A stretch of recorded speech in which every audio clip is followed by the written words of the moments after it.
Verse for opening a sutra. The unsurpassed profound and wonderful Dharma is difficult to encounter in hundreds of millions of aeons. I now see and hear it, receive and uphold it, and I vow to fathom the Tathagata's true meaning. The Sutra of the foremost Shurangama at the great Buddha's summit concerning the Tathagata's secret course of cultivation, his certification to the complete meaning, and all bodhisattvas' myriad practices. Translated during the Tang dynasty by Shramana Paramiti from central India. Reviewed by Shramana Megashikara from Udayana. Certified by Shramana Huati from Nanluo Monastery on Luo Fu Mountain. Edited by Bodhisattva Precept's disciple Fang Yong of Qinghe, former censor of state and concurrently attendant and minister and court regulator. Translated into English by the Buddhist Text Translation Society, Chapter 5. Ananda put his palms together, bowed and said to the Buddha, having heard the Buddha's unbounded, greatly compassionate, pure, everlasting, true and actual expression of Dharma, I still have not understood the sequence for releasing the knots such that when the six are untied, the one is gone also. I only hope you'll be compassionate and once again take pity on this assembly and on those of the future by bestowing the sounds of Dharma on us and wash and rinse away our heavy defilements. Then upon the lion's throne the thus come one straightened his nirvana robes, arranged his sangati, took hold of the table made of the 7 gems, reached out onto the table with his hand, and picked up a flowered cloth given him by the Suyama god. Then as the assembly watched, he tied it into a knot and showed it to Ananda, asking, "What is this called?" Ananda and the great assembly answered together, "It's called a knot." Then the thus come one tied another knot in the cloth of layered flowers and asked Ananda again, "What is this called?" Ananda and the great assembly once again answered together, "It too is called a knot." He continued in this pattern until he had tied 6 knots in the cloth of layered flowers. As he made each knot, he held it up to Ananda and asked, "What is this called?" And each time, Ananda and the great assembly answered the Buddha in the same way, "It is called a knot." The Buddha said to Ananda, "When I first tied the cloth, you call it a knot. Since the cloth of layered flowers is basically a single strip, how can you call the second and third ties knots as well?" Ananda said to the Buddha, "World-honored one, this cloth of woven layered flowers is just one piece, but as I consider it, when the thus come one makes one tie, it is called a knot. If he were to make 100 ties, they would be called 100 knots. How much the more so with this cloth, which has exactly 6 knots, not 7 or 5. Why does the thus come one allow me to call only the first tie a knot, and not the second or third ties?" The Buddha told Ananda, "You know that this precious cloth of flowers is basically one strip, but when I made 6 ties in it, you said it had 6 knots. As you carefully consider this, you will see that the substance of the cloth is the same. It is the knots that make the difference. What do you think?" The first knot I tied was called number 1, continuing until I come to the 6th knot, and as I now tie it is also number 1? No, world-honored one. If there are 6 knots, the 6th knot can never be called number 1. In all my lives of learning, with all my understanding, how could I now confuse the names of 6 knots? The Buddha said, "So it is. The 6 knots are not the same. Consider their origin They are created from the one cloth. To confuse their order will not do. Your six sense organs are also like this. In the midst of ultimate sameness, conclusive differences arise.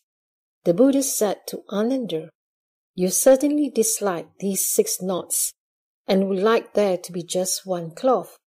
But how can that be done?" Ananda said, "As long as these knots remain, there will be grounds for argument about what is and what is not. Their very existence will lead to such distinctions as this knot not being that knot, and that knot not being this one. But if on this day the thus come one unties them all, so that no knots remain, then there will be no this and no that. There'll be not even be something called one. How much the less can there be six?" The Buddha said, "When the six are untied, the one is gone." It's the same meaning. Because from beginningless time, your mind and nature have been made wild and rebellious. You have produced false knowledge and views. This falseness continues to rise without respite, and the wearisomeness of these views brings about objective dust. It is just like strange flowers appearing when your eyes grow weary of staring. They arise at random, without any cause, within the tranquil, essential brightness. Everything in the world, the mountains, the rivers, and the great earth, as well as birth, death, and nirvana, is all just a strange weariness, the upside-down appearance of flowers. Ananda said, "This weariness is the same as the knots. How do we untie them?" The thus come one took hold of the knotted cloth and pulled on its left end, and asked Ananda, "Is this the way to untie it?" "No, World-honored one." Then with his hand he pulled on the right end, and again asked Ananda, "Is this the way to untie it?" "No, World-honored one." The Buddha said to Ananda, "Now I've pulled on the left and right ends of the cloth, and still have not been able to undo the knots. What method do you propose for untying them?" Ananda said to the Buddha, "World-honored one, you must untie the knots from their center, then they will come undone." The Buddha said to Ananda, "So it is, so it is. If you want to get them undone, you have to untie them from the center." "Ananda, the Buddha Dharma, I explain, arises from causes and conditions, but that is not to grasp at the mixing and uniting of cause appearances in the world. The thus come one understands all worldly and world-transcending phenomena, and knows their fundamental causes and what conditions bring them into being. This is so to the extent that I know how many drops of rain fall in as many worlds away from here as there dust motes in the Ganges. The same is true for all the things you can see. Why the pine is straight, why the brambles are twisted, why the goose is white, why the crow is black. I understand the reasons. Therefore, Ananda, you can select whichever one of the six sense organs you wish. If the knots of the sense organs are removed, then the defiling appearances disappear of themselves. All falseness ceases to be. If that is not the truth, what do you expect in addition to it? Ananda, I now ask you, can the six knots in the cloth of layered flowers be untied simultaneously and released all at once? No, World-honored one. The knots were originally made one at a time. Now they must be untied one at a time. The substance of the six knots is the same, but they were not made simultaneously, and so now when it is time to release them, how can they be untied simultaneously? The Buddha said, releasing the six sense organs is the same way. When the sense organs begins to be released, one realizes the emptiness of people first. When the nature of that emptiness is fully understood, then one is released from phenomena. Once one is freed from phenomena, neither kind of emptiness will arise. This is called the patience with non-production attained by the bodhisattvas by means of samadhi. Upon receiving the Buddha's instruction, Ananda and the Great Assembly gained wisdom and awareness that was perfectly penetrating and free of doubt and delusion. All at the same time, they placed their palms together, bowed at the Buddha's feet, and he said to the Buddha, "Today our bodies and minds are illumined, and we are happily free from obstruction. We have understood the meaning of the ending of the six and the one. Still we have not yet gone through the fundamental, perfect penetration. World-honored one, we who have floated and floundered our way through aeon after aeon, homeless and orphan, had no idea. We never imagined that we could meet with the Buddha in such a close relationship. We are like lost infants who have suddenly found their compassionate mother. Because of this, we accomplished the way in this assembly. Yet the secret words which we received are the same as our basic enlightenment, and so it is the same as if we hadn't even heard them. We only wish the greatly compassionate one will bestow upon us the profound secret as a thus come one's final instruction." After saying this, he prostrated himself, withdrew, and held himself ready for the secret opportunity as he awaited the Buddha's hidden transmission. Then the world-honored one told all those in assembly who were great bodhisattvas and great arahants, their outflows extinguished. All of you bodhisattvas and arahats who are born from within my Dharma and have attained the stage beyond learning, I now ask you, when you first brought forth your resolve and become enlightened to the 18 realms, which one of these brought perfect penetration? Through which expedient did you enter samadhi? Kundanya, with the others of the 5 bhikshus, arose from his seat, bowed at the Buddha's feet, and said to the Buddha, "When I was in the deer park and the peasant garden, I observed the thus come one immediately after his accomplishment of the way. Upon hearing the Buddha's voice, I understood the 4 truths. The Buddha asked us bhikshus to speak. I was the first to understand, and the thus come one certified me and named me Ajnata. His wonderful sound was both secret and all-pervasive. It was through sound that I became an arhat. The Buddha asks about perfect penetration. As I've been certified to it, sound is the superior means." Upanishad arose from his seat, bowed at the Buddha's feet, and said to the Buddha, "I also saw the Buddha when he first accomplished the way. I learned to contemplate the appearance of impurity until I grew to loathe it and came to understand that the nature of all form is unclean.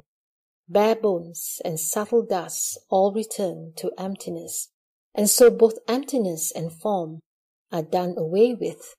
With this realization, I accomplished the path beyond learning.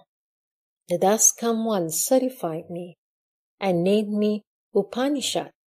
The object of form came to an end, and wonderful form was both secret and all-pervasive. Thus, it was through the appearance of form that I became an arhat. The Buddha asks about perfect penetration. As I have been certified to it, form is the superior means." The pure youth, adorned with fragrance, arose from his seat, bowed at the Buddha's feet, and said to the Buddha, "I heard the thus come one teach me to contemplate attentively all conditioned appearances. After I heard the Buddha's instruction, I sat in repose in the quiet of a pure dwelling. When I saw the bhikshus light sinking incense, the fragrant scent quietly entered my nostrils. I contemplated this fragrance. It did not come from the wood. It did not come from emptiness. It did not come from the smoke, and it did not come from the fire. There was no place it came from, and no place it went to. Because of this, my discriminating mind was dispelled, and I attained the absence of outflows. The Thus Come One certified me, and called me adorned with fragrance. Defiling scent certainly vanished, and wonderful fragrance was both secret and all-pervasive. It was through the adornment of fragrance that I became an arhat. The Buddha asks about perfect penetration. As I have been certified to it, the adornment of fragrance is the superior means. The two Dharma princes, physician king and superior physician, and 500 Brahma gods in assembly arose from their seats, bowed at the Buddha's feet, and said to the Buddha, "From beginningless kalpas until now, we have been good doctors for the world. In our mouths we have tasted many herbs, wood, metals, and stones of the Saha world, 108,000 flavors. We know in detail the bitter, sour, salty, bland, sweet, and pungent flavors and the like. In all their combinations and inherent changes, we have a thorough knowledge of whether they be cooling or warming, poisonous or non-poisonous. While serving the Thus Come One, we came to know that the nature of flavors is not empty and is not existent, nor is it the body or mind, nor is it apart from body and mind. We became enlightened by discriminating among flavors.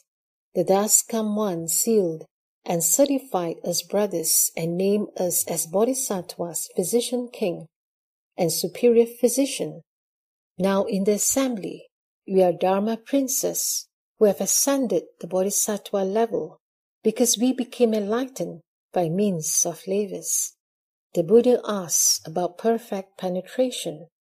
As we have been certified to it, the cause of flavors is the superior means. Bhadrapala and 16 awakened lords who were his companions arose from their seats and bowed at the Buddha's feet. He said to the Buddha, "We first heard the Dharma and left the home life under King of Awesome Sound Buddha. Once, when it was time for the Sangha to bathe, I followed the custom and entered the bathhouse. Suddenly I awakened to the fact that water does not wash away the dust, nor does it cleanse the body.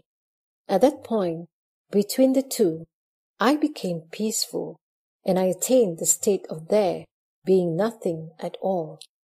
To this day, I've never forgotten that past experience. Having left home with the Buddha, I've gone beyond learning. That Buddha named me Bhadrapala. Wonderful touch was revealed, and I accomplished the position of the Buddha's disciples. The Buddha asks about perfect penetration. As I have been certified to it, touch is a superior means.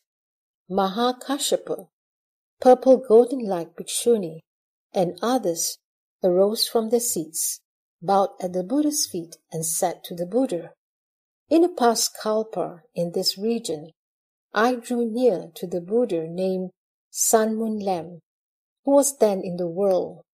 I heard Dharma from him and cultivated and studied with him.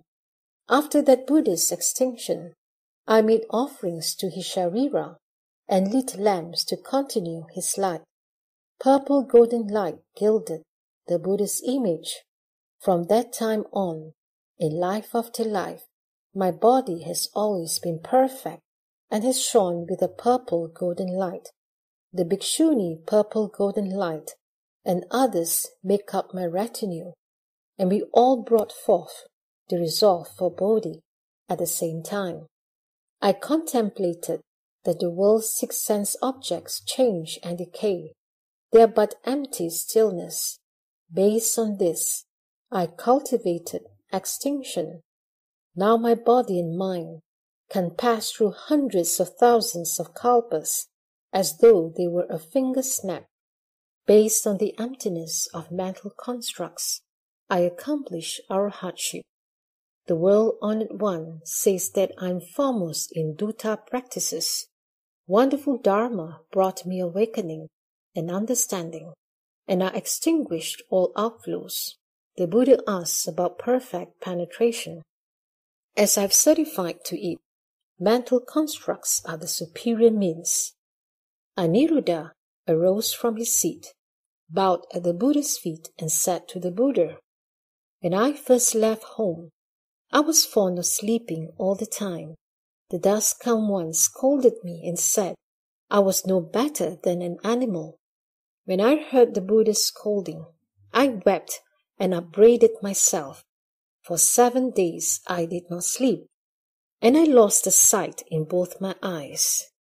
The world-honored one taught me the Vajra Samadhi of the delightful seeing, which illumines and is bright. Although I had no eyes, I could contemplate the 10 directions with true and penetrating clarity, just as if I were looking at a piece of fruit in the palm of my hand. The dust-come one certified me as having attained arhatship. The Buddha asks about perfect penetration. As I've been certified to it, returning the seeing back to its source is the foremost method. Kudrapantaka arose from his seat, bowed at the Buddha's feet, and said to the Buddha, "I'm deficient in the ability to memorize and do not have much innate intelligence.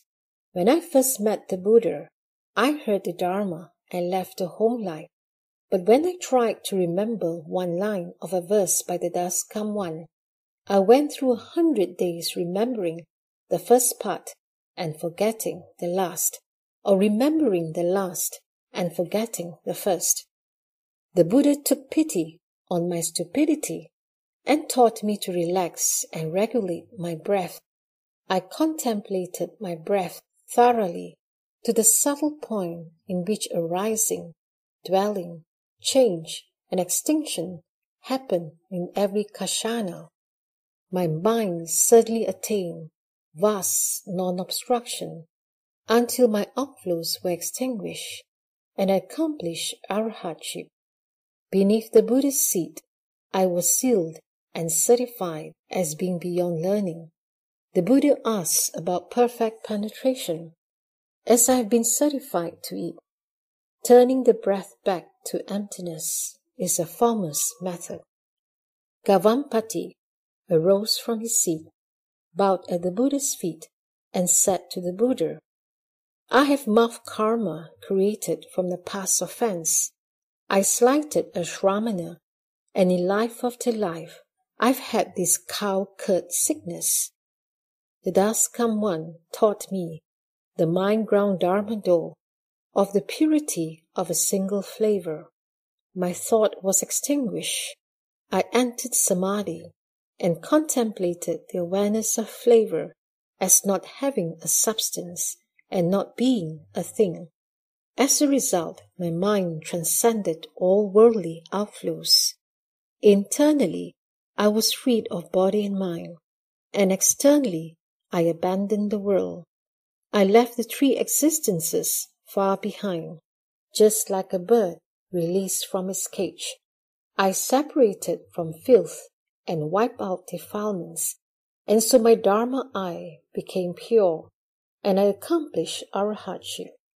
The dust-come one certified me in person as having ascended to the path beyond learning.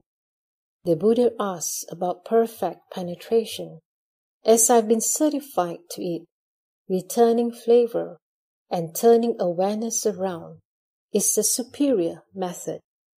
Pilindavatsa arose from his seat, bowed at the Buddha's feet, and said to the Buddha, "When I first left home to follow the Buddha and entered the way, I often heard the thus come one explain that there is nothing in this world that brings happiness.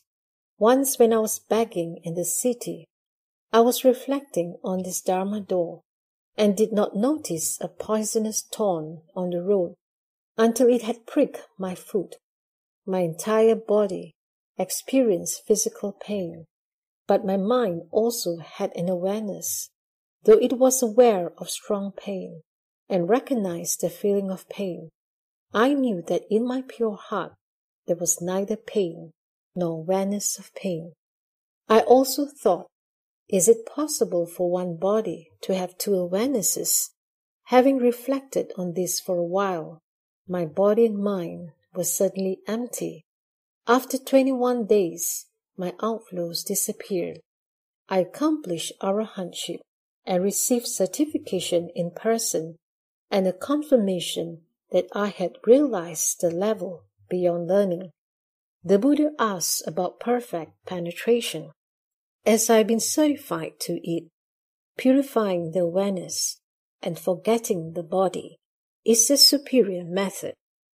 Subhuti arose from his seat, bowed at the Buddha's feet, and said to the Buddha, "From distant kalpas until now, my mind has been unobstructed. I remember as many as my past lives as there are sands in the Ganges River. From the beginning, in my mother's womb, I knew emptiness and tranquility, to an extent that the 10 directions became empty, and I caused living beings to be certified to the nature of emptiness." Having received the thus come one's revelation, that the enlightened nature is true emptiness, that the nature of emptiness is perfect and bright, I attained arahantship and certainly entered into the thus come one sea of magnificent, bright emptiness. With knowledge and views identical with the Buddha, I was certified as being beyond learning. In the liberation of the nature of emptiness, I am unsurpassed. The Buddha asks about perfect penetration. As I have been certified to it, all appearances enter into nothingness. Nothingness and what becomes nothingness both disappear. Turning phenomena back to the void is the foremost method. Shariputra arose from his seat, bowed at the Buddha's feet, and said to the Buddha, "From distant kalpas until the present, my mind and views have been pure. In this way, I have undergone as many births as there are grains of sand in the Ganges. As to the various transformations and changes of both the mundane and the transcendental, I am able to understand them at one glance and obtain non-obstruction. Once I met the Kasyapas on the road, and I walked along with the brothers. They spoke about causes and conditions, and I awakened to the boundlessness of my mind. I followed the Buddha and left the home life. My seeing awareness became bright and perfect. I obtained fearlessness and became an arhat.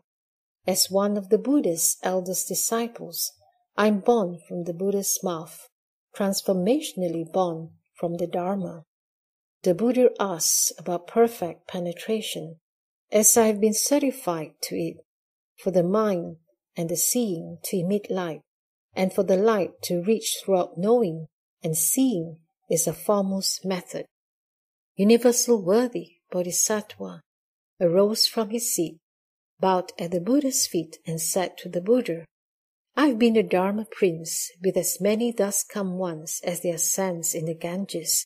The thus come ones of the 10 directions tell their disciples who have the roots of a bodhisattva to cultivate universal worthy conduct, which is named after me.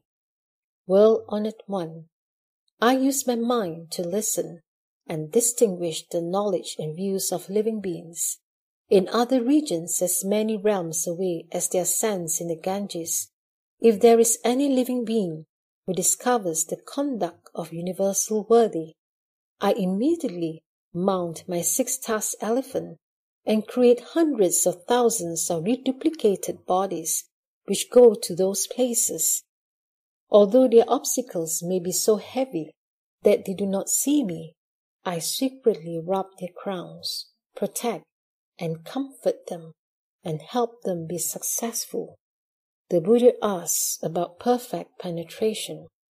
The basic cause I speak of in my case is listening with the mind to discover and distinguish at ease. This is the foremost method. Sundarananda arose from his seat, bowed at the Buddha's feet, and said to the Buddha, "When I first left home and followed the Buddha to enter the way, I received the complete precepts, but my mind was always too scattered for samadhi, and I could not attain the state of having no outflows. The World-Honored One taught Kaustila and me to contemplate the white spot at the tip of our noses. From the first, I contemplated intently. After 3 weeks, I saw that the breath in my nostrils looked like smoke when I inhaled and exhaled. My body and mind became bright inside, and I perfectly understood the external world to the point that everything became empty and pure, like crystal. The smoky appearance gradually disappeared, and the breath in my nostrils became white. My mind opened, and my outflows were extinguished. Every inhalation and exhalation of breath was transformed into light, which illumined the 10 directions, and I attained arahatship. The World-Honored One predicted that in the future I would obtain Bodhi. The Buddha asks about perfect penetration. I did it by means of the disappearance of the breath, until eventually the breath emitted light, and the light completely extinguished my outflows. This is the foremost method. Purna Maitriyani Putra arose from his seat, bowed at the Buddha's feet, and said to the Buddha, "For vast kalpas, I have possessed unobstructed eloquence. When I discuss suffering and emptiness, I penetrate deeply into the actual appearance, and in the same way, I give subtle, wonderful instruction to the assembly concerning the secret Dharma doors of as many thus-come ones as there are sands in the Ganges. I have also obtained fearlessness. The World-Honored One knew that I had great eloquence, and so he made use of my voice in turning the wheel of the Dharma. He taught me how to disseminate it. I joined the Buddha to help him turn the wheel. I accomplished arahatship through the lion's roar.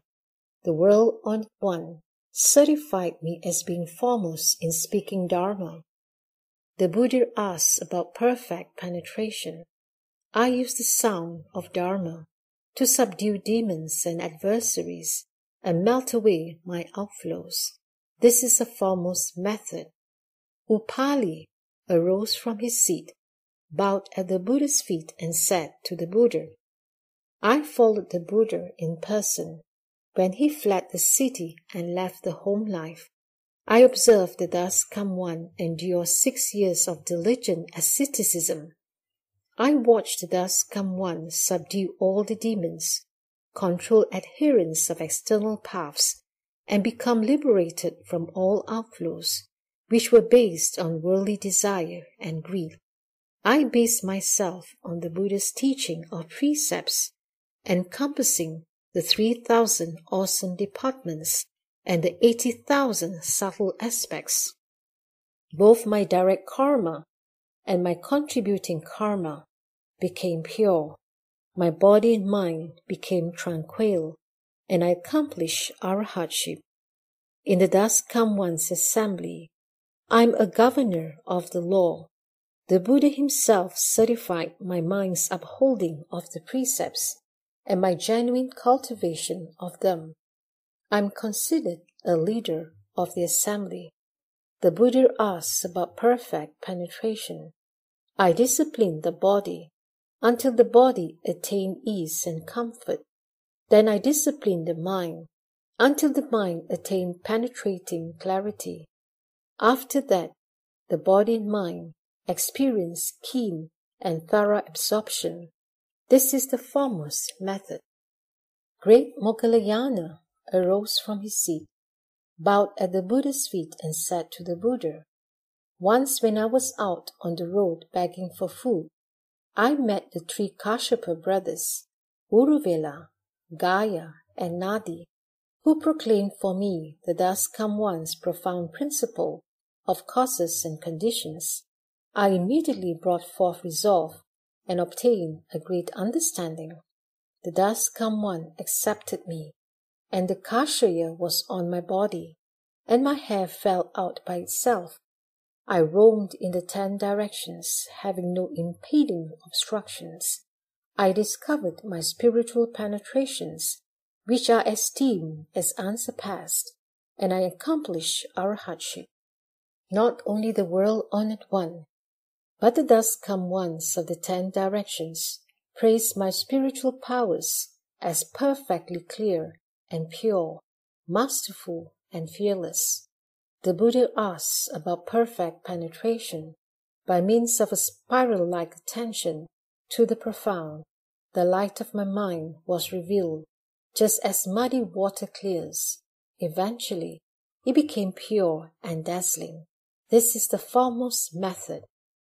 Uchushuma came before the Buddha, put his palms together, bowed at the Buddha's feet, and said to the Buddha, "I can still remember how many kalpas ago I was filled with excessive greed and desire. There was a Buddha in the world named King of Emptiness. He said that people with too much desire turn into a raging mass of fire. He taught me to contemplate the coolness and warmth throughout my entire body. A spiritual light coalesced inside and transformed my thoughts of excessive lust into the fire of wisdom. After that, when any of the Buddhas summoned me, they used the name Firehead. From the strength of the firelight samadhi, I accomplished arhatship. I made a great vow that when each of the Buddhas accomplishes the way, I'll be a powerful knight and in person subdue the demon's hatred. The Buddha asks about perfect penetration. I used attentive contemplation of the effects of heat in my body and mind until it became unobstructed and penetrating, and all my outflows were consumed. I produced a blazing brilliance and ascended to enlightenment. This is the foremost method.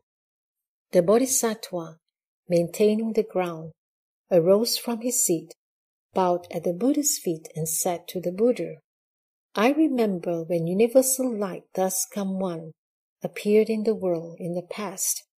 I was a bhikshu who continually worked on making level the major roads, ferry landings, and the dangerous spots in the ground where the disrepair might hinder or harm carriages or horses. I did everything from building bridges to hauling sand. I was diligent in this hard labor throughout the appearance of limitless Buddhas in the world. If there were beings at the walls and gates of the cities who needed someone to carry their goods, I would carry them all the way to their destination, set the things down, and leave without taking any recompense. When the Buddha Vipassana appeared in the world, there was a worldwide famine. I would carry people on my back, and no matter how far the distance, I would only accept one small coin. If there was an ox cart stuck in the mud, I would use my spiritual strength to push the wheels and get it out of difficulty. Once a king asked the Buddha to accept a vegetarian feast. At that time, I served the Buddha by leveling the road as he went. Vipassana Thus Come One rubbed my crown and said, "You should level your mind ground, then everything else in the world would be level. Immediately, my mind opened up, and I saw that the particles of earth composing my own body were no different from all the particles of earth that made up the world. The nature of those particles of dust was such that they did not connect with one another, nor could they be touched by the blade of a sword. Within the Dharma nature, I awakened to the patience with the non-existence of beings and phenomena, and accomplished arahatship. I brought my mind back to the extent that I have now entered the ranks of the bodhisattvas. Hearing the Dust Come One proclaim the wonderful lotus flower, the level of the Buddha's knowledge and vision, I have already been certified as having understood and am a leader in the assembly. The Buddha asks about perfect penetration. Upon attentive contemplation of the body and the environment, I saw that these two dusts are exactly the same, that fundamentally everything is a treasury of the Dust Come One, but that an empty falseness arises and creates the dust. When the dust is eliminated, wisdom is perfected, and one accomplishes the unsurpassed way. This is the foremost method. The pure youth Moonlight arose from his seat, bowed at the Buddha's feet, and said to the Buddha, I remember that long ago, beyond kalpas as many as there are sands in the Ganges, there was a Buddha in the world named Water God, who taught all the bodhisattvas to cultivate the contemplation of water and enter samadhi. I reflected upon how throughout the body the essence of water is not in discord. I started with mucus and saliva, and went on through digestive juices, phlegm, semen, blood, to urine and excrement. As it revolved through my body, the nature of water was identical. I saw that the water in my body was not at all different from that in the world outside, even that in royal lands of floating banners with all their seas of fragrant waters. At that time, when I first succeeded in the contemplation of water, I could see only water. I still had not gotten beyond my physical body. I was a bhikshu then, and once when I was in dhyana repose in my room, a disciple of mine peeked in the window and saw only pure water there, which filled the entire room. He saw nothing else.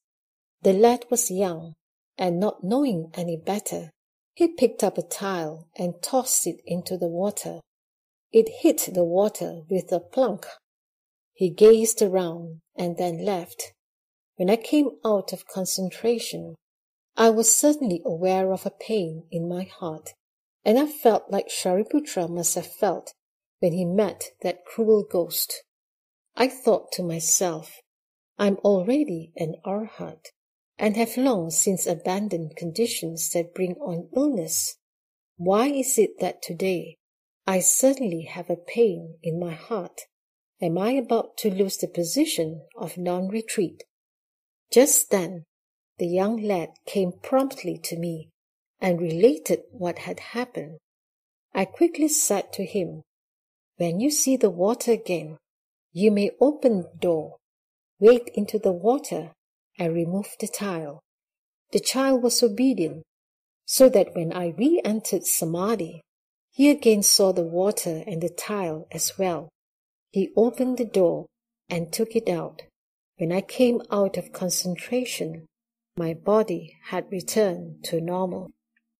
I encountered limitless Buddhas and cultivated in this way until the coming of the Dust Come One, king of masterful penetrations of mountains and seas. Then I finally had no body. My nature and the seas of fragrant waters throughout the 10 directions were identical with true emptiness, without any duality or difference. Now I am with the Dust Come One, and am known as a pure youth, and I've joined the assembly of bodhisattvas.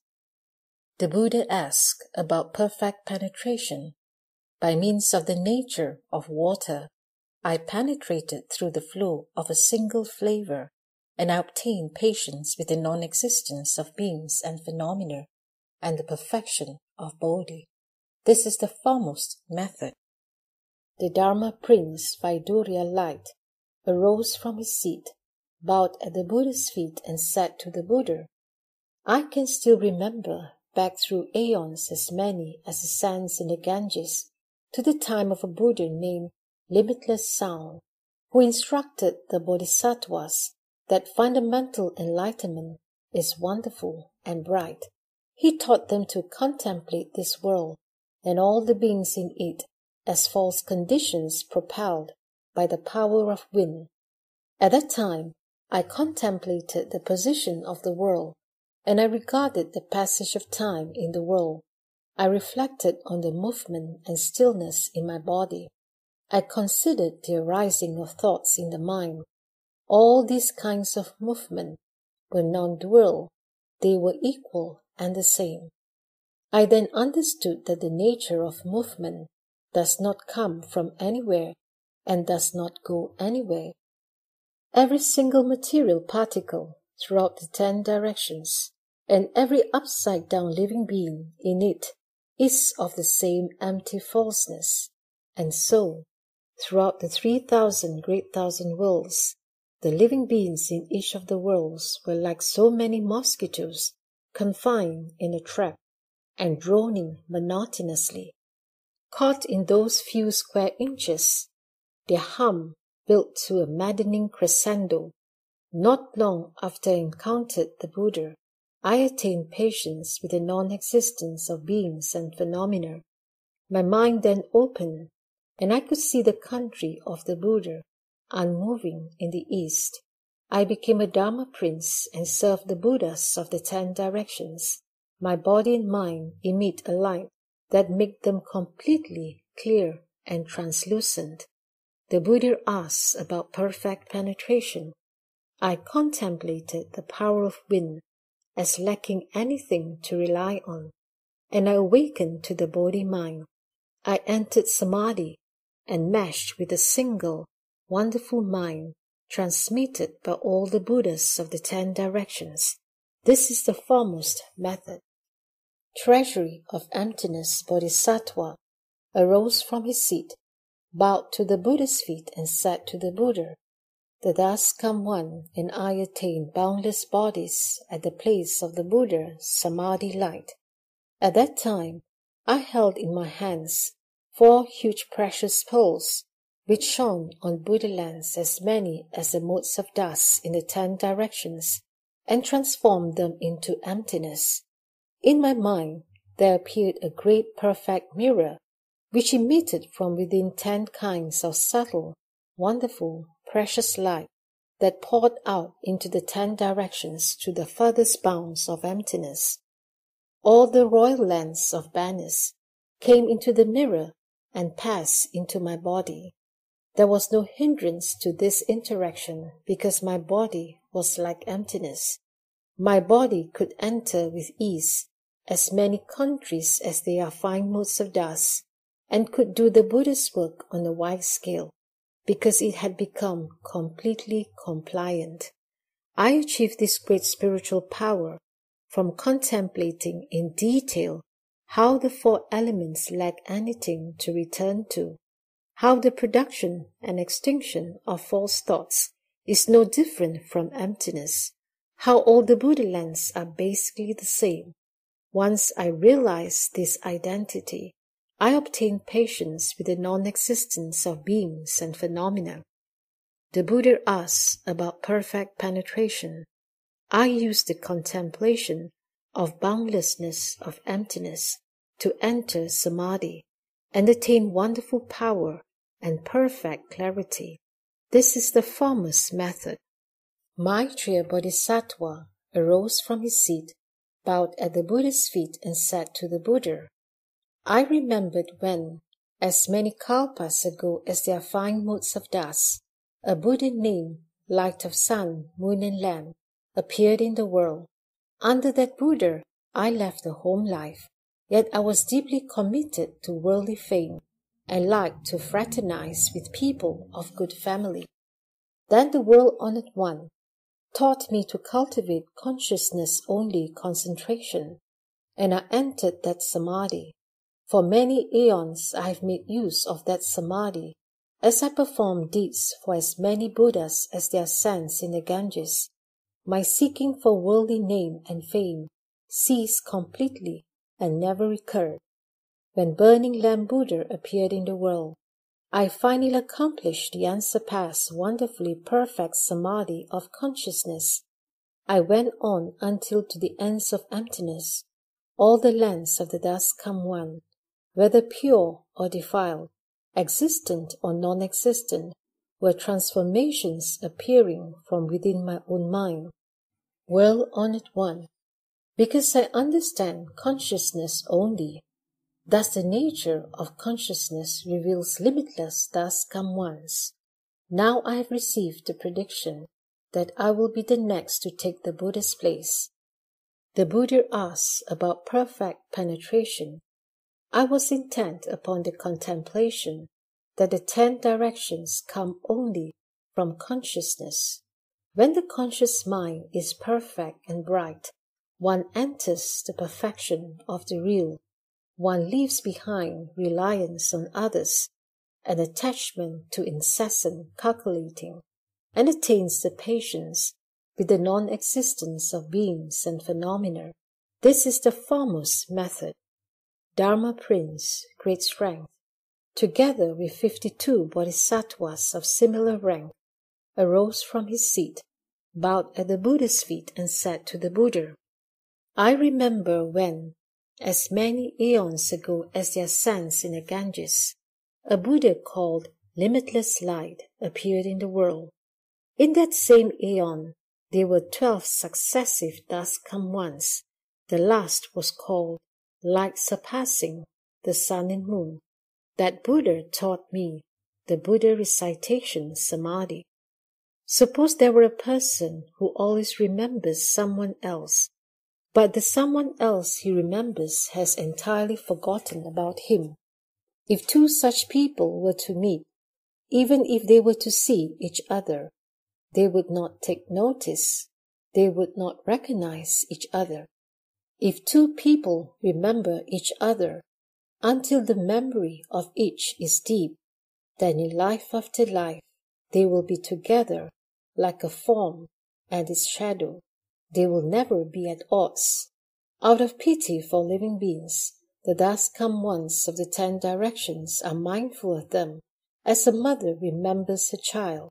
If the child runs away, of what use is the mother's regard? But if the child remembers his mother in the same way that the mother remembers the child, then in life after life, the mother and child will not be far apart. If living beings remember the Buddha and are mindful of the Buddha, certainly they will see the Buddha now or in the future. They will never be far from the Buddha, and their minds will awaken by themselves without the aid of expedience. A person who has been near incense will carry a fragrance on his person. It is the same in this case. It is called an adornment of fragrant light. On the causal ground, I use mindfulness of the Buddha to enter into patience with the non-existence of beings and phenomena. Now in this world, I gather in all those who are mindful of the Buddha and bring them back to the Pure Land. The Buddha asks about perfect penetration. I would select none other than gathering in the 6 organs through continuous pure mindfulness to obtain samadhi. This is the foremost method.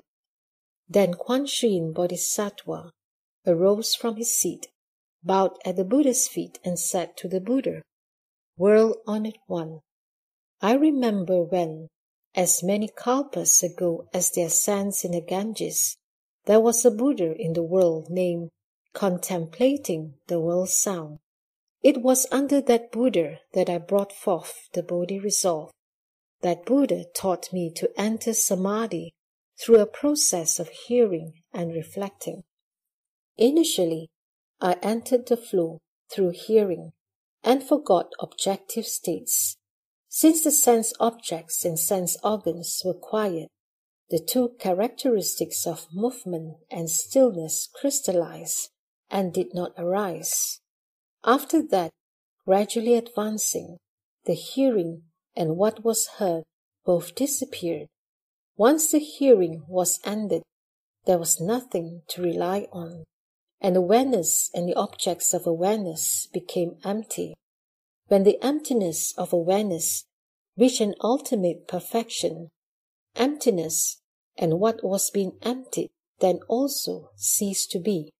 Since production and extinction were gone, still extinction was revealed.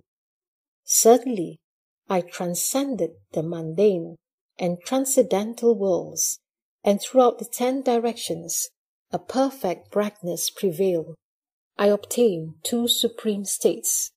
First, I was united at birth with the fundamental, wonderfully enlightened mind of all the Buddhas of the 10 directions, and I gained a strength of compassion equal to that of all the Buddhas that thus come once. Second, I was united below with all living beings in the 6 paths, and I gained a kind regard for all living beings equally. Well-honored one, because I served and make offerings to the thus come one, Kuan Yin, I received from that thus come one a transmission of the Vajra Samadhi of all being, like an illusion, as one becomes permeated with hearing and cultivates hearing.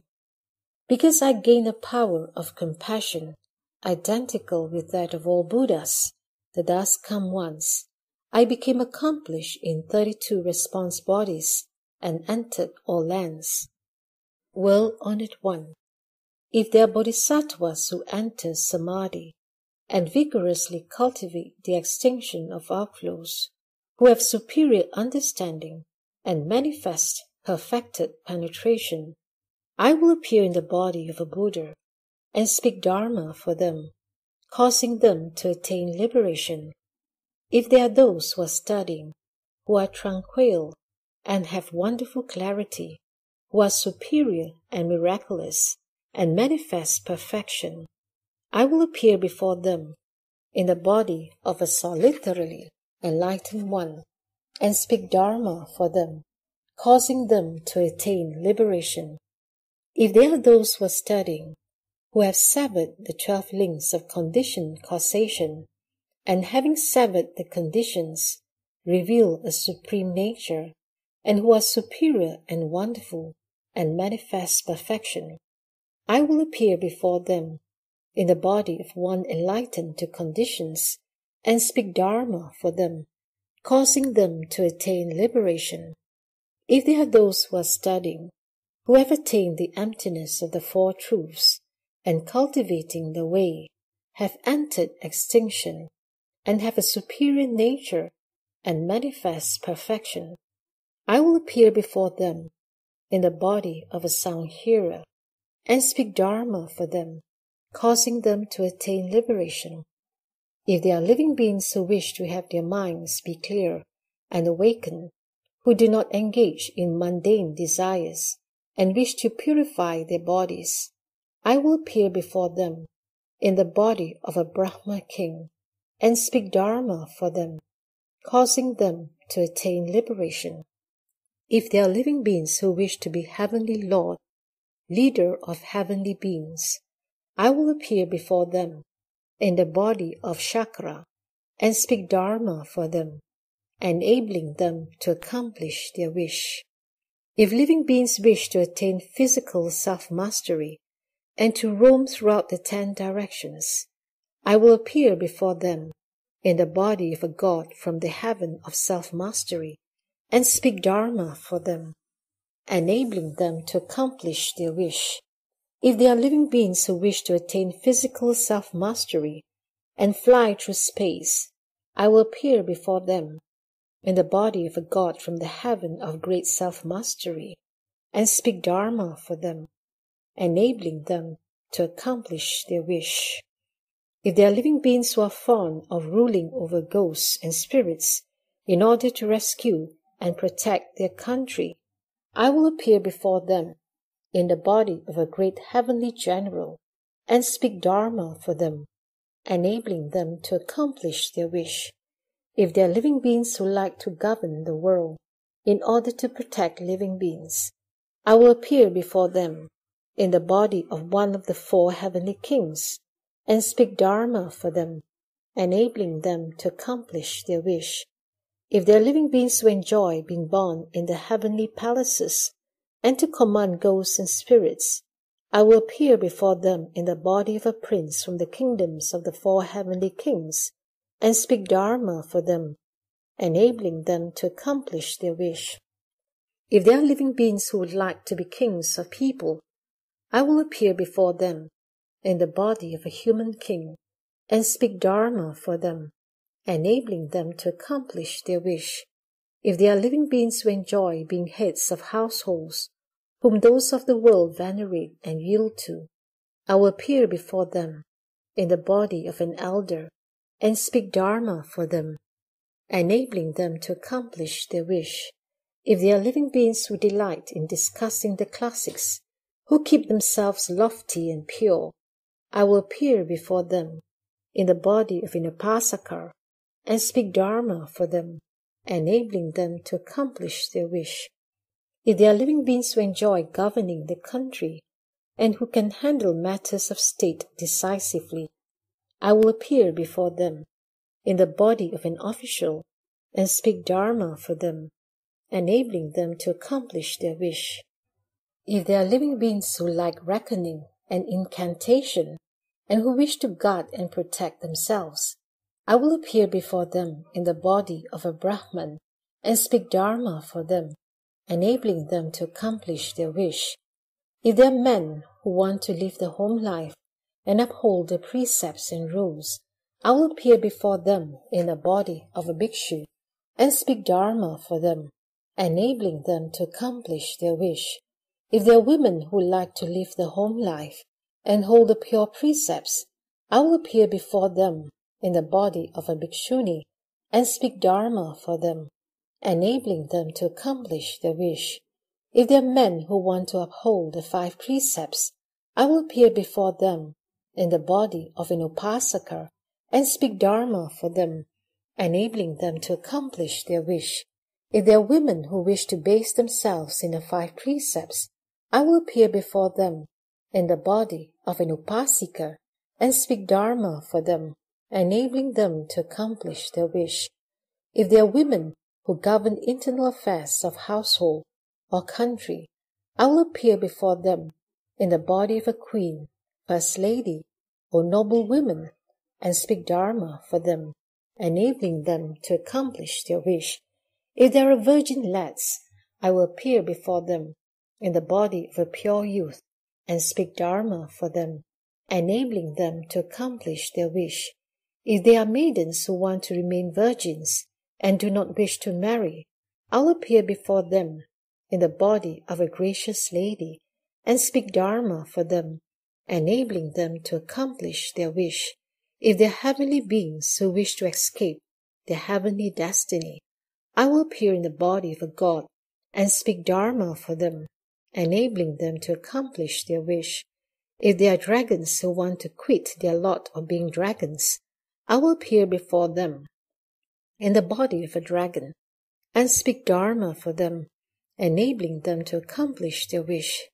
If they are yakshas who want to get out of their present fate, I will appear before them in the body of a yaksha and speak Dharma for them, enabling them to accomplish their wish. If they are Gandharvas who wish to be freed from their destiny, I will appear before them in the body of a Gandharva and speak Dharma for them, enabling them to accomplish their wish. If they are Suras who wish to be liberated from their destiny, I will appear before them in the body of an Asura and speak Dharma for them, enabling them to accomplish their wish. If they are Kinnaras who wish to transcend their fate, I will appear before them in the body of a Kinnara and speak Dharma for them, enabling them to accomplish their wish. If they are Mahoragas who wish to be freed from their destiny, I will appear before them in the body of a Mahoraga and speak Dharma for them, enabling them to accomplish their wish. If they are living beings who like being people and want to continue to be people, I will appear in the body of a person and speak Dharma for them, enabling them to accomplish their wish. If they are non-humans, whether with form or without form, whether with thought or without thought, who long to be freed from their destiny, I will appear before them in a body like theirs and speak Dharma for them, enabling them to accomplish their wish. This is called the wonderful purity of the 32 response bodies, by which one enters into all lands and accomplishes self-mastery by means of the samadhi of becoming, permeated with hearing and cultivating hearing, and by means of the miraculous strength of effortlessness. Also, well-honored one, using this Vajra Samadhi of becoming permeated with hearing and cultivating hearing, and using the miraculous strength of effortlessness, because I have a kind regard equally for all living beings in the 6 paths, I go throughout the 10 directions and the 3 periods of time, and cause all living beings who encounter bodies of mind to receive the meritorious virtue of 14 kinds of fearlessness. First, because I do not contemplate sounds for my own sake, but rather listen to the sounds of those whom I contemplate, I can enable living beings throughout the 10 directions who are suffering and in distress to attain liberation by contemplating their sounds. Second, since my knowledge and views have turned around and come back, I can make it so that if living beings are caught in a raging fire, the fire will not burn them. Third, since contemplation and listening have turned around and come back, I can make it so that if living beings are floundering in deep water, the water cannot drown them. Fourth, since false thinking is cut off, and my mind is without thoughts of killing or harming, I can make it so that if living beings enter the territory of ghosts, the ghosts cannot harm them. Fifth, since I am permeated with hearing, and have brought hearing to accomplishment, so that the 6 sense organs have dissolved and returned to become identical with hearing, I can make it so that if living beings are about to be wounded, the knives will break into pieces. I can cause swords of war to have no more effect than if they were to slice into water, or if one were to blow upon light. Sixth, when the hearing permeates and the essence is bright, light pervades the Dharma realm, so that absolutely no darkness remains.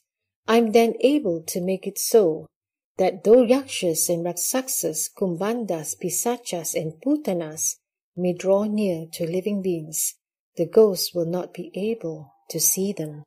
Seventh, when the nature of sound completely melts away, and contemplation and hearing return and enter, so that I'm separate from false and defiling sense objects, I'm able to make it so that if living beings are confined by canthus and fetters, the locks will not hold them.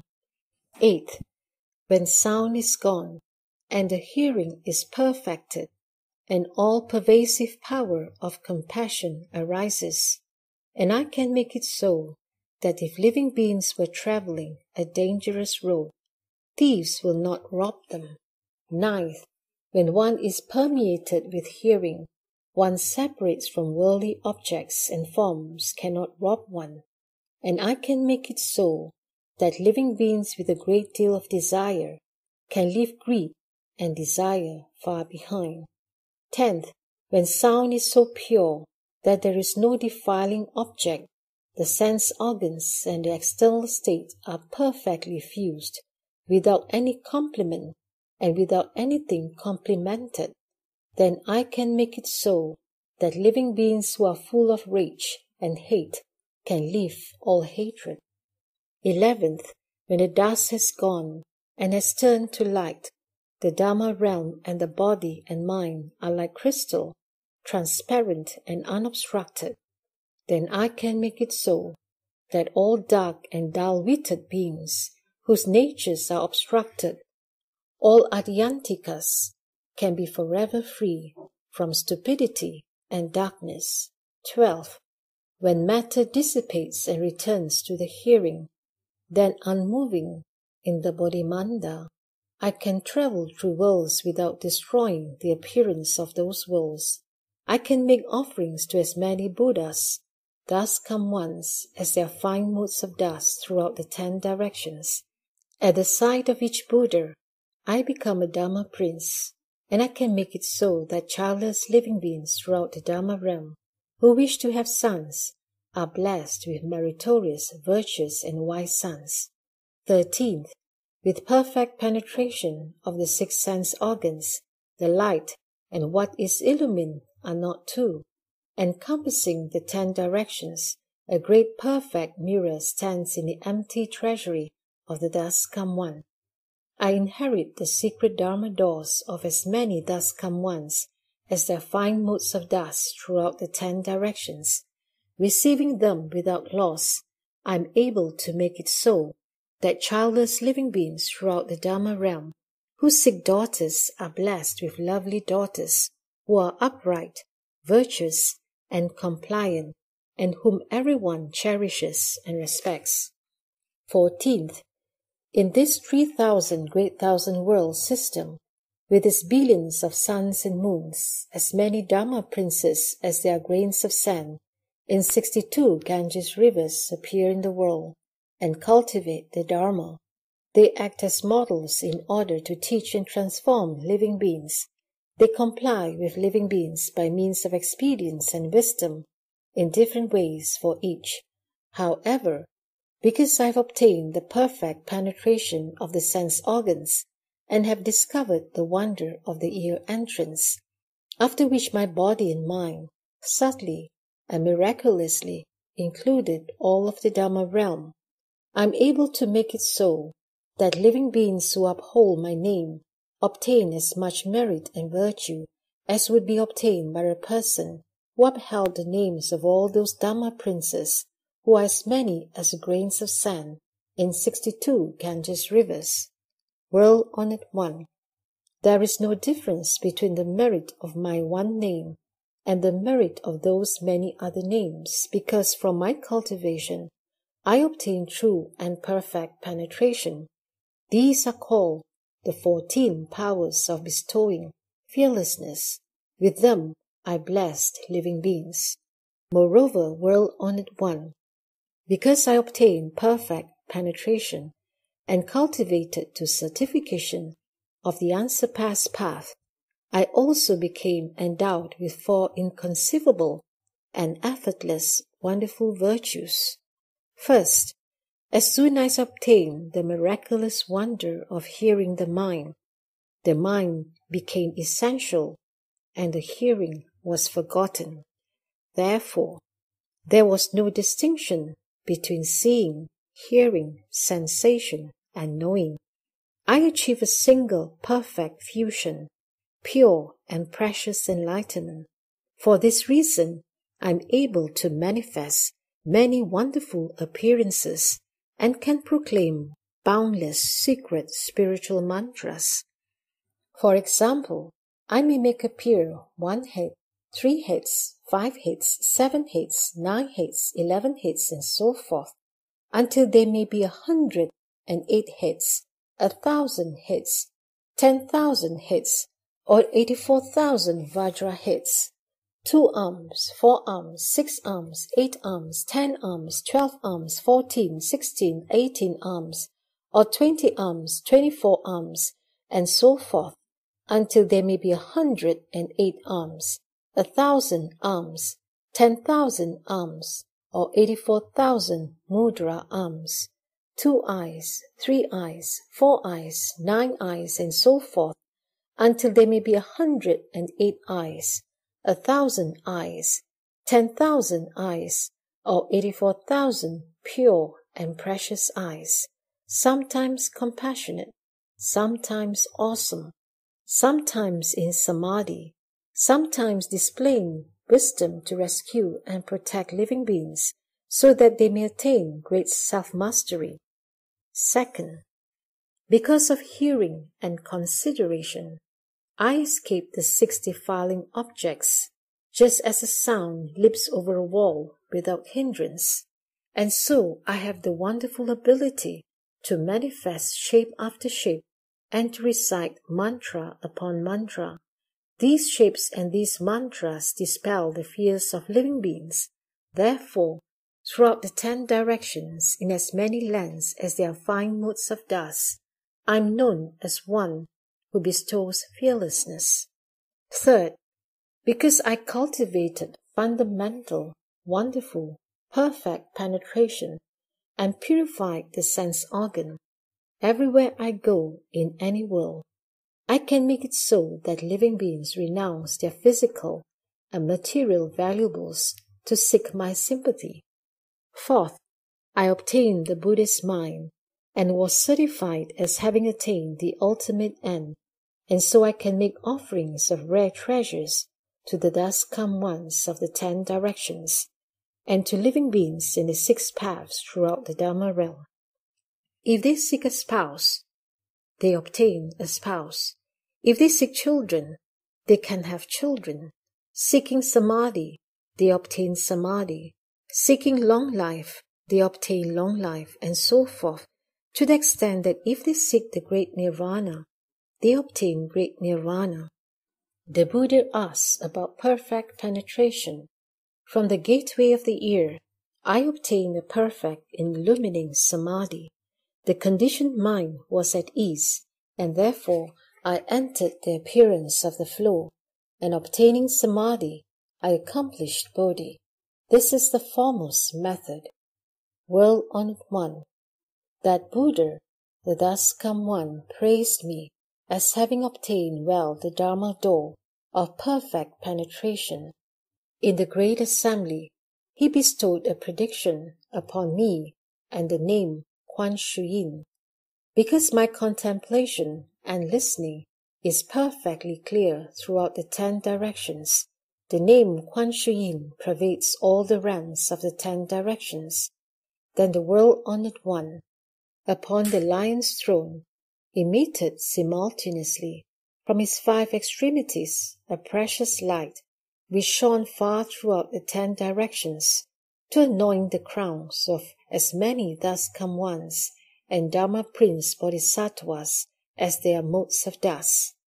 All those thus-come ones also emitted from their 5 extremities precious light, which were as numerous as motes of dust, and which came from the various directions to anoint the crown of the Buddha, as well as the crowns of all the great Bodhisattvas and Arhats in the assembly.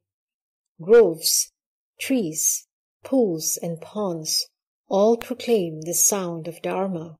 The lights blended and crisscrossed like a jeweled silken net. It was an unprecedented event for everyone in the great assembly, and they all attained the Vajra Samadhi. Then the heavens rained down hundreds of precious lotus flowers, of variegated combinations of green, yellow, red, and white. All the space in the 10 directions turned the colors of the 7 gems. This Saha world, with its mountains, rivers, and great earth, disappeared totally, and all that could be seen were lands as numerous as motes of dust, coming together as one realm. Pure praises in songs and chants spontaneously pervaded in celebration. Then the thus-come one said to Dharma Prince Manjushri, "You should now contemplate these 25 great bodhisattvas and arhats who are beyond learning. Each has explained the initial expedient in his accomplishment of the way. All say they have cultivated to true and actual perfect penetration.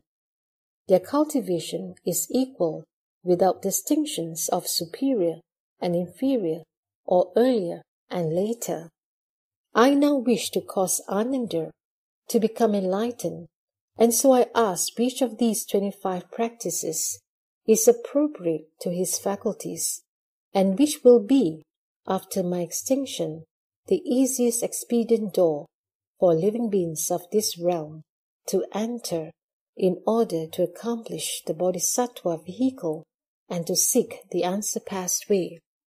Dharma Prince Manjusri, receiving the Buddha's compassionate instruction, arose from his seat, bowed at the Buddha's feet, and basing himself on the Buddha's awesome spirit, spoke verses to the Buddha. The sea of enlightenment in nature is perfect and clear. Complete, distinct body is a miraculous source. But when basic brightness shone, so that objects appeared, with objects' existence, the nature's brilliance cease. Confusion and falseness bring about emptiness. Relying on emptiness, time and space take form. Thoughts settle, making countries and lands. What knows and feels becomes living beings. The emptiness created within great enlightenment is like a single bubble in all the sea. Lands like fine dust motes, subject to outflows, all come forth out of empty space. Just as the bubble bursts, space is no longer there. How much the less the three states of being. Returning to the source, the nature is not two. Many are the entrances through expedience. None of them does that sagely nature fail to go through. Compliant or adverse, all is expedient. First resolve and entering samadhi come slow or fast as their different norms. Form and thought combined become the dust. Their essence is not discernible.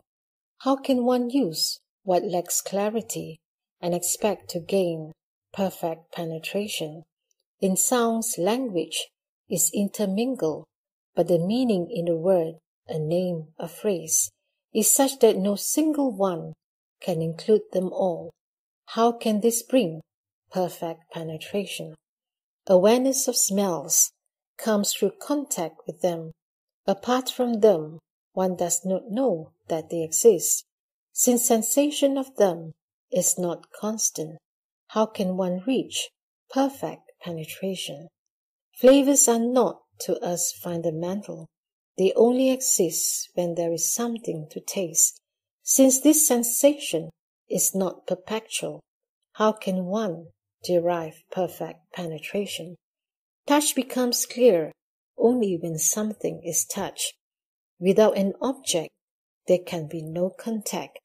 With fluctuation between contact and separation, how can one gain perfect penetration?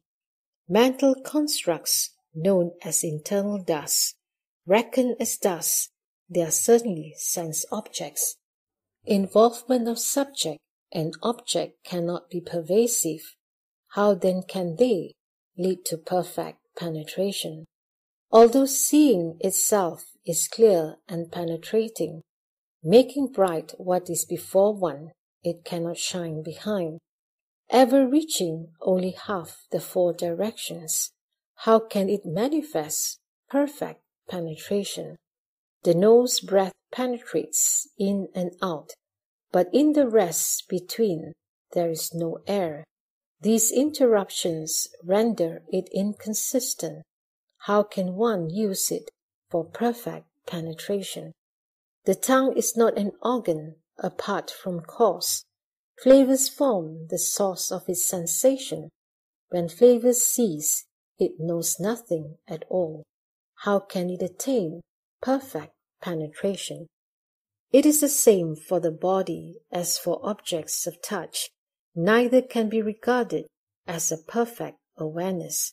With defined and limited, invisible divisions, how can it be used for perfect penetration? The mind's knowledge is a mass of deliberations. What it perceives is never profound insight. Unable to get beyond reflection and thought, how can it reveal perfect penetration? The seeing consciousness combines three aspects. Probe its origin, it has no appearance. Since its very substance is variable, how can it bring perfect penetration? The heart of hearing penetrates the 10 directions when born on the strength of great causes. Those of initial resolve cannot enter this way. How can one expect to gain perfect penetration? Reflecting on the nose is a provisional method. It only serves to gather in and settle the mind. Once settled, the mind is simply still. How can that be perfect penetration? Speaking Dharma through the medium of language is enlightened by those of former accomplishment, but words and phrases are not free of outflows. How can this make perfect penetration? Refraining from transgressions only controls the body. Lacking a body, there is nothing to restrain. Since its source is not all pervasive, how can it bring perfect penetration? Spiritual penetrations are based on past causes. What connection have they with distinguishing mental constructs? Conditioned thought is not apart from things. How can one attain perfect penetration? One may contemplate the nature of earth, but it is firm and solid, not penetrable. What is conditioned is not the sagely nature. How can one use it for perfect penetration? One may contemplate the nature of water, but such mental reflection is not the true and real. This state of suchness is not an enlightened view. How can it give perfect penetration? One may contemplate the nature of fire, but admitting dislike is not true renunciation. This expedient cannot be one for beginners. How can one use it for perfect penetration? One may contemplate the nature of wind, but movement and stillness are not non-dual. Duality cannot bring highest enlightenment. How can one expect perfect penetration? One may contemplate the nature of emptiness, but its aspect is murky and dull. It lacks awareness. What is unaware is different from body. How can it bring perfect penetration? One may contemplate the nature of consciousness, but one is regarding a consciousness that is not eternal. Even the thought of it is empty and false. How can one get perfect penetration? All activities are impermanent.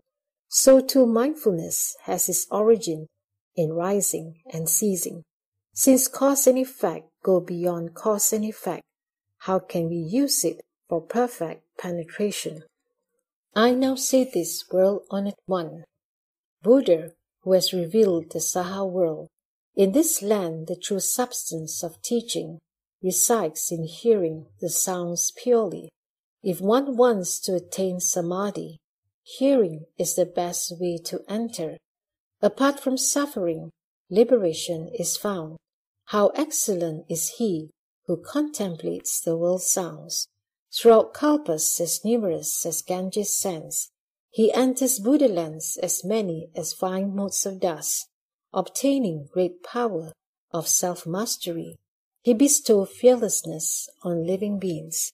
Wonderful is the sound of Quan Shu Yin, a pure sound like the ocean's roar.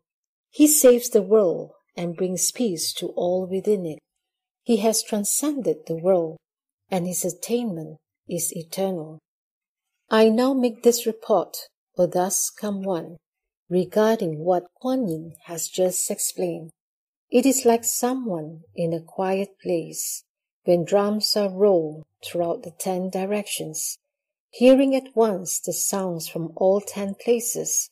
This then is the actual true perfection.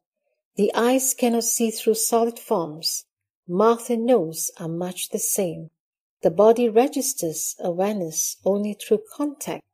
Tangled in thoughts, the mind lacks clear connections. Sounds can be heard, even through solid walls. One can listen to things both near and far. None of the other 5 organs can match this. It then is penetration, true and real. The nature of sounds is based in movement and stillness. One hears according to whether there is sound. With no sound there is said to be no hearing, but this does not mean that the hearing has no nature. In the absence of sound, the nature is not gone, nor does it arise in the presence of sound. Entirely beyond production and extinction, it is then truly everlasting, ever present even in dream thinking. It does not disappear when conditions and thought are gone. Enlightened, this contemplation transcends cognition, reaching beyond both the body and the mind. Now in the Saha world, the theory of sounds has been proclaimed and understood. Living beings are confused about the source of hearing. They follow sounds and so they turn and flow. Ananda's power to remember was exceptional. Nonetheless, he fell prey to a deviant plot. Was it not from heeding sounds that he was nearly lost? By turning back the flow, one will make no such mistake. Ananda, you should listen attentively. I rely upon the Buddha's awesome power in describing to you the Vajra king, a samadhi inconceivable of likeness to illusions. It is a true mother of all Buddhas. You may hear the secret Dharma doors of Buddhas as numerous as motes of dust, but without first renouncing desire and outflows. You may amass learning, but you will still make mistakes. You concentrate on learning to uphold the Buddha's Dharma. Why don't you listen to your own hearing? Hearing does not spontaneously arise. Because of sound, it gets its name. But when hearing returns and is free of sound, what does one call that which is set free? As soon as one's sense organs returns to the source, the entire 6 are liberated. Sight and hearing are like an illusory covering, the triple realm, a vision of flowers in space. When hearing reverts, the cataract is gone. The dust gives way to pure and perfect insight. When purity is ultimate, the light is penetrating. A stillness shines and includes within all of emptiness.